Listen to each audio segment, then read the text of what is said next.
Hi, welcome to Eye on Arts. I am Randy Simmons, your host. I have a very special guest today from Western Kentucky University representing the KIIS program, the Kentucky Institute for International Studies. My guest today is John Dizgun, and he is the director there. And thank you, John, for driving down for the interview. Thank you so much. It's wonderful to be in Paducah and West Kentucky Community Technical College. Well, thank you. You got all that in. I have a hard time saying all that. So tell me a little bit about yourself and your role with the KIIS program.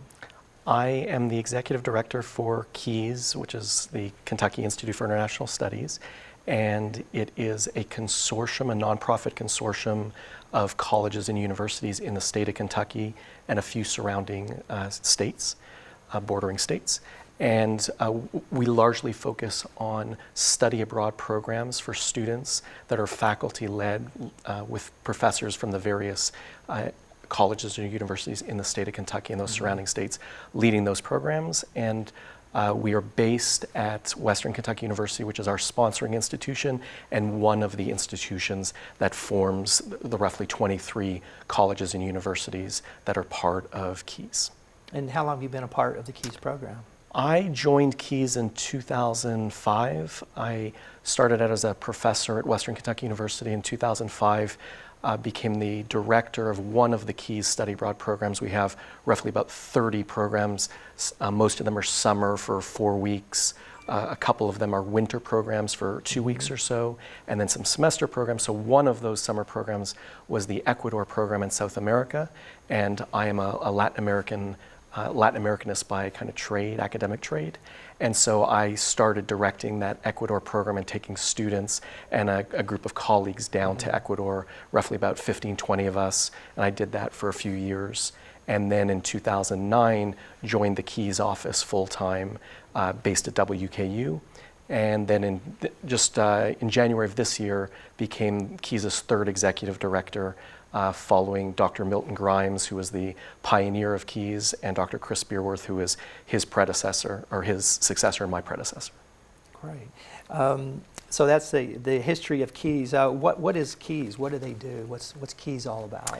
KIIS is about providing students in Kentucky and surrounding states with high quality academic study abroad programs. So that is studying in a foreign country for academic credit, and the credit applies to one's college or university here in the United States. And it is a group of students, largely from Kentucky and the surrounding states, who go on these various study abroad programs with professors from it could be Murray State University, it could be West Kentucky here, it could be UK, the University of Louisville, Marshall University in West Virginia, WKU, who accompany these students, and they study different themes on different programs. So certain programs may have a focus on art and art history. For example, the Italy program that I know you taught on. Other programs might have a focus on agriculture. Another program might have a focus on business. And so there are various options for students. They look at the programs available. These are largely 4-week summer programs or 2-week winter programs, as well as semester language programs. And they choose which program might be of interest to them. And they would go for that period of time, study, get credit when they got back. And it's a dramatic way to enhance what they are doing on their home campus in Kentucky or surrounding state. Well, it sounds like it'd be a really scary move for somebody that's never traveled before. I did it as a student. I remember I went to Ecuador to study abroad as a junior when I was in college, and I remember being on the airplane and hearing some people who were on the program, other Americans flying down with us. We were about a group of 25 talking in Spanish, and I knew no Spanish. And I remember thinking, holy cow, what have I gotten myself into? And so I think there is that moment, that pang for all students of a little bit of butterflies and nervousness. But I think those are good things too. And I think a lot of people in Kentucky and the area do have a degree of trepidation initially about studying abroad, sure. Very natural sentiments to have. But I think as they learn about the programs and as they see the value for themselves kind of academically, professionally, personally, that the excitement and the opportunity outweighs that initial fear or trepidation. And there are orientations, you get to meet the other students and the faculty before you go. You get to have a good sense of the program by looking at information online and speaking to other students who have gone in previous years to get a sense of what awaits you abroad. And eventually, I think students have a little bit of that nervousness like they would doing anything new, but then are overwhelmed by all the positiveness that happens once they go abroad. So do they need to know a foreign language in order to participate? They do not. They do not. KIIS, of, let's say, the 24, 25 summer programs that KIIS offers for 4 weeks or so each program, where they would be taking 2 courses concurrently at the same time. They would take those courses in English, taught by faculty from one of the KIIS colleges or universities. Right. That said, and those are in English, that said, we do promote the study of foreign languages. KIIS was initially founded by professors of German and Spanish and French, and we very much value foreign languages. We think it's a very important way to enhance one's understanding of the culture they're going to. So if a student did want to study a foreign language, we offer those opportunities too. If a student did not want to study a foreign language but wanted to go abroad to study for academic credit, we have many, many options in a variety of disciplines, and those disciplines, it's not just in art or it's not just in history. One can study, engineering abroad, chemistry abroad, business abroad, agriculture abroad. We believe that it's an integral, or should be an integral part of every student's degree program to study abroad. And we try to offer as many academic disciplines as possible to make that a reality for students who are interested in this option. So you typically go to non-English speaking countries. We do. KIIS is focused on non-English speaking countries, and again, the instruction is in English by the professors who are going with them, but we choose countries where English is not the primary language. And we have programs, quite a few programs in Europe, so that would be from France, Italy, Greece, the Czech Republic, Spain, as far east as Turkey. And then we have programs in Asia, China and Japan, in Africa and Tanzania, and then several programs in Latin America from Mexico through to Ecuador and Peru, Costa Rica, Argentina, and Chile. And there are probably a few I left out in Europe. Sure, Prague came to mind too. Yes. So the programs are mostly during the summertime, and they're typically 4 weeks, and you also offer some winter programming. Correct. We offer, at the moment, 2 winter programs. One is to Italy, and one is to the Yucatan region of Mexico. So far removed from the border nonsense going on. And the Italy one tends to focus on art and classics and graphic design and digital photography.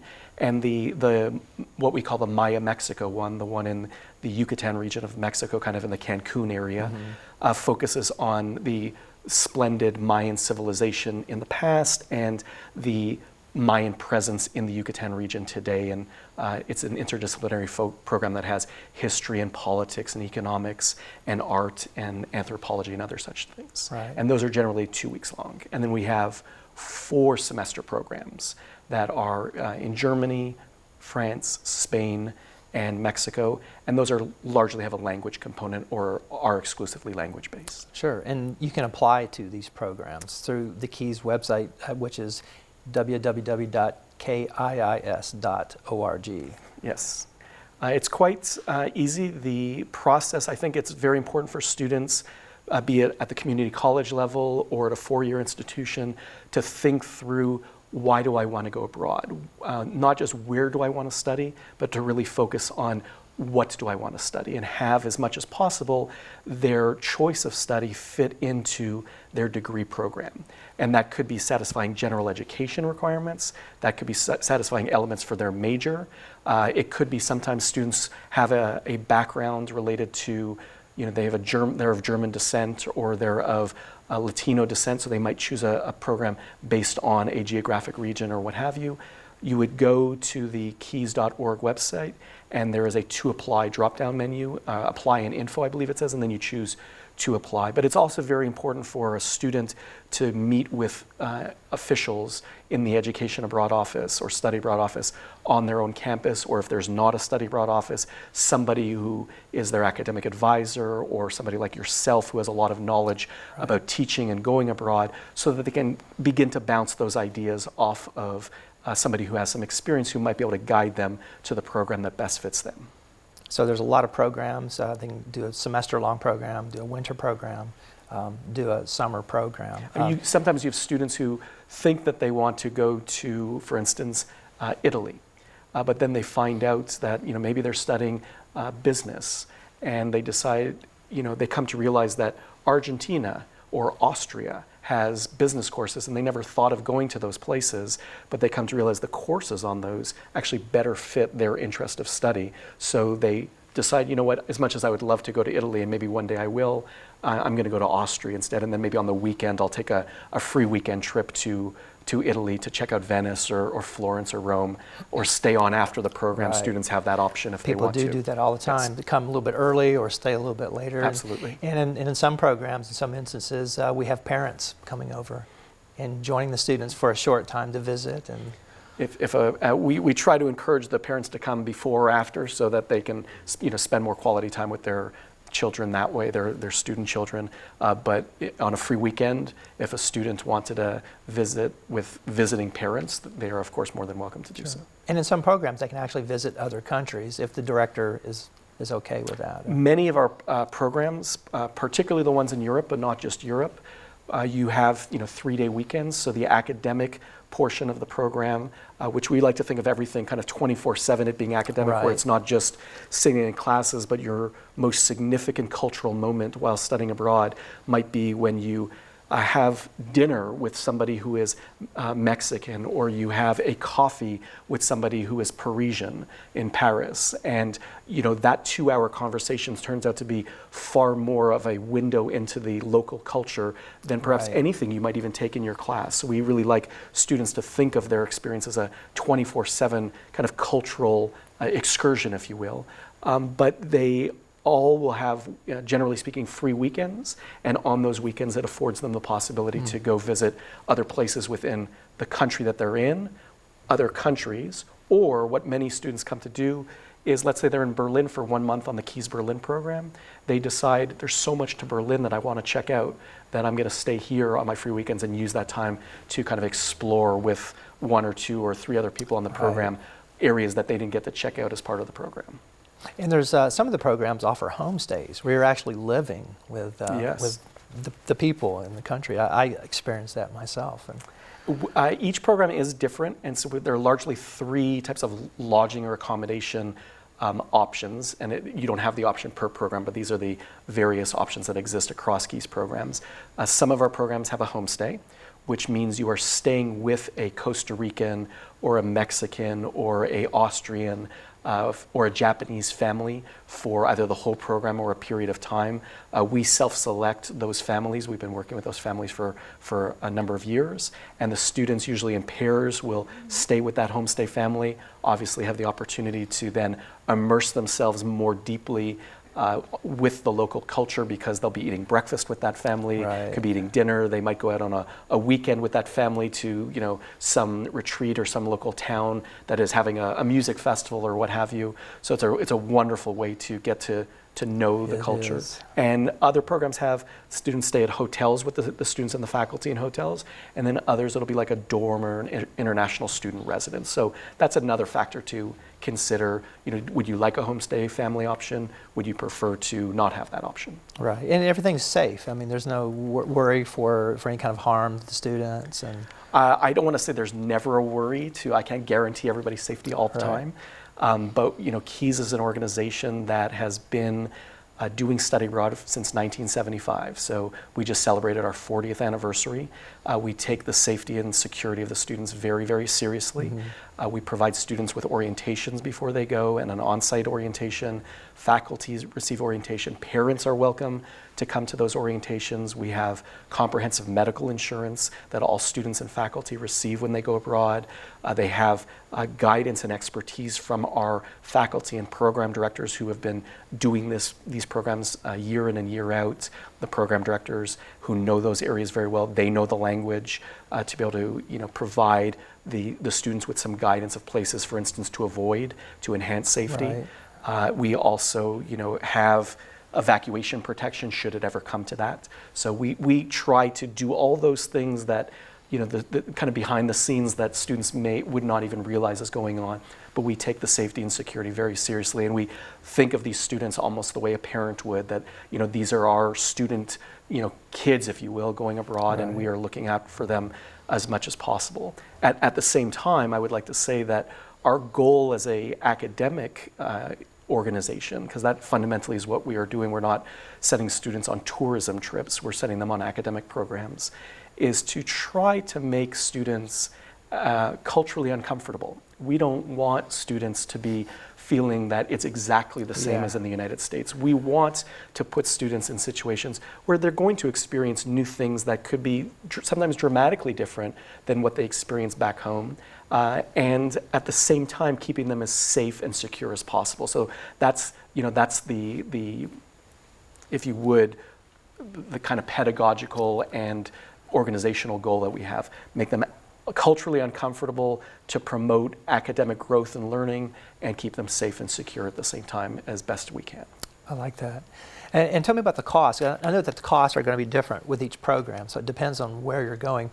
But what is included into a price? And what's the general ballpark price of a? For 2016, the upcoming programs, our least expensive programs, and these are without the airfare, the least expensive programs, we have a winter program and a to Maya, Mexico, and a Spain-May program, which those are both about 2 weeks, cost $2,275, so $2,275.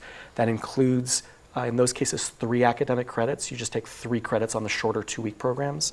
It includes your accommodations, 2 meals a day, all your academic excursions. There's no additional tuition that is being paid. That the instructional costs are included in that price. So if one were taking, for instance, 1 course on their home campus over the winter or the summer, just the tuition for that course, depending on the campus, could cost $1,500. So that cost is embedded within the $2,275. So that would be the least expensive.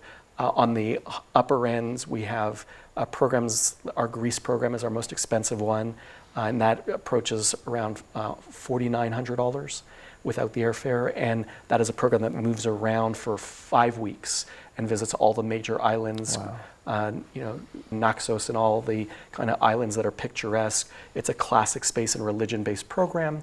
And that one is higher in price, but the value is pretty tremendous. But you're moving around a lot too. Yeah, So that and those takes include the medical and the security evacuation protection. and 6 credit hours for the summer programs. Correct. So that if you were taking most campuses in Kentucky, again, it varies depending on what institution you're at, but you could be looking at $2,800, $3,000 of tuition for 2 courses if you were to take them on campus. So And you might as well go overseas and go to Europe or wherever. I think so. For just a few more bucks. And I do think it's important to, one of the things we focus on with KIIS is we try really hard to keep the programs as inexpensive as possible. We are a nonprofit organization. So when we budget a program, we are seeking to create, a break-even point.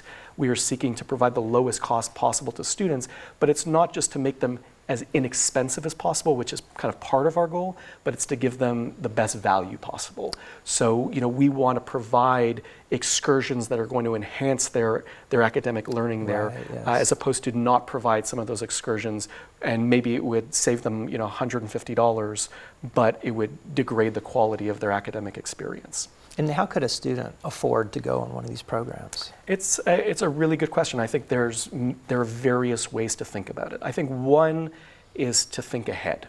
So if you are wanting to go on a program, let's say in summer 2016, or maybe summer 2017, and you're thinking a year and a half ahead of time, you can begin to plan. You can, if you are working part-time, perhaps you can take a little bit of money out of your work and save it. Come the holiday season, you can ask your family to, instead of, a Christmas or Hanukkah or whatever, present might be, birthday present, you can suggest to them, this is the academic program I'd like to go on. Can you provide me with $50 or $100? Perhaps you get, 3, 4, 5 family members who are able to give you some contribution. You can save that. One student who decided, I asked her, she wanted to go to Japan. What is something that you kind of indulge yourself in over the course of a year? And she said, Frappuccinos from Starbucks. And so I said, well, do you think you can cut those out for a year? And she managed to sock away about $800 by cutting down on the number of Frappuccinos she had over the course of the year. So these are just some savings measures you can initially put in place. And then, of course, scholarships and financial aid. KIIS offers every one of our programs. We have for summer one $600 scholarship currently, for winter $300, for semester $750. We provide each member institution within KIIS $1,500 for their students to distribute to students going on KIIS programs as each institution sees fit. We also at the moment provide, if one applies early, we are talking about providing 75 additional $200 scholarships in the future. And then there are a number of ways through one's home institution, and it depends by each institution. It could be that some institutions do not have additional money to give their students for study abroad, and many, many do. So you might get $750 or $1,000 or $500 from your home institution to participate on a KIIS study abroad program. And then there are a number of opportunities outside of Kentucky that afford students some good financial opportunities. There are scholarships that are listed on the KIIS website. If one were to go to the scholarship drop-down, it's all listed there. And one I would highlight, if somebody is Pell Grant eligible, there's a wonderful scholarship called the Gilman International Scholarship. And this is a scholarship that, if one is Pell Grant eligible, you have to go on a program that generally is 4 weeks long, and you write a personal statement largely. That's the crux of the scholarship application. And it's important to think about, developing that statement over a period of time. You don't want to put it through the night before it's due. You want to think about that over maybe a couple of months and work with people on your campus who can help you with that. But the Gilman is part of the U.S. Department of State, and they are looking to send students abroad, particularly students who might not have the opportunity to go abroad, not just based on income level, because everybody's Pell Grant eligible, but based on a diversity of factors. And that could include race, ethnicity. If a student is a first-generation college student, that is, their parents have not gone to college, or grandparents, and they're the first. If one is from the Appalachian region of Kentucky or Tennessee, what have you. If one is at a community college, so this would be an excellent thing for your students. They very much want to enhance students from community colleges going abroad and students from Kentucky, Tennessee, West Virginia, in this region, Indiana, Ohio, who perhaps go abroad less than students in New York or California or Texas. And so you go online, you apply, and that's $3,000 to go abroad. And there are quite a number of them. It's very competitive, but it's an excellent award. And then one might think about asking their department head, I would like to go abroad. Would you be able to contribute $200, $300, $400 to this experience?